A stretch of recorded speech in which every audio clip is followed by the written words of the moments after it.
আবারও নতুন লুকে ধরা দিয়ে দেখা গেল অপবিশ্বাস জয়ের সঙ্গে। কোথায় যাচ্ছেন অপবিশ্বাস? জয়কে বলছেন কি আনমু তোমার জন্য। এনে বিস্তারিত জানতে ভিডিওটি না টেনে দেখতে থাকুন। রাস্তার সাইডে জয়ের সঙ্গে অপবিশ্বাস এরকম খুনসুটিতে অনেকটাই সুন্দর লাগলো। এরকম লুকে দেখা যায়নি কখনো।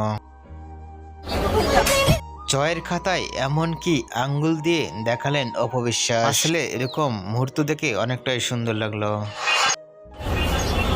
এরকম লুকে কখনো দেখা যায়নি চিত্রনায়িকা অপবিশ্বাসের সাথে জয়কে। রাস্তার সাইডে ছেলে জয়কে দেখা গেল চুমা খেতে অপবিশ্বাসকে। অনেক সুন্দর লাগলো অপবিশ্বাসকে। মুহূর্তের মধ্যে ভিডিওটি সোশ্যাল মিডিয়ায় ভাইরাল হয়ে পড়ছে নেট দুনিয়ায়। মা ছেলের চুমা খাওয়াতে রাস্তার সাইডে আপনাদের কি মন্তব্য নিচে কমেন্ট বক্সে জানিয়ে দিন। নিত্য নতুন ভিডিও পেতে চ্যানেলটি সাবস্ক্রাইব করে থাকা বেলনটি বাজিয়ে দিন। ভিডিওটি দেখার জন্য অসংখ্য ধন্যবাদ।